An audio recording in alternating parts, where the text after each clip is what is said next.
I appreciate that guy, that lawyer, na sinyer niya yung kanyang alam expertise to the Filipino people. Yes. So that everyone could be aware of the vulnerabilities of the system that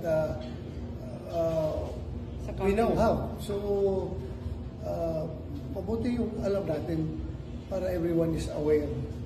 And instead of finding fault to this guy, we should appreciate his efforts.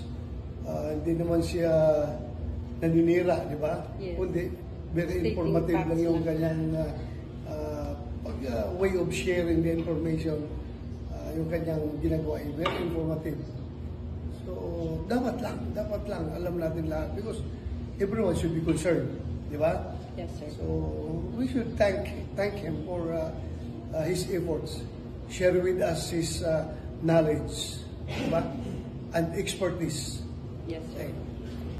Sa ating mga kababayan, mga Pilipino, I hope and pray that we will achieve what we are trying to achieve this coming elections.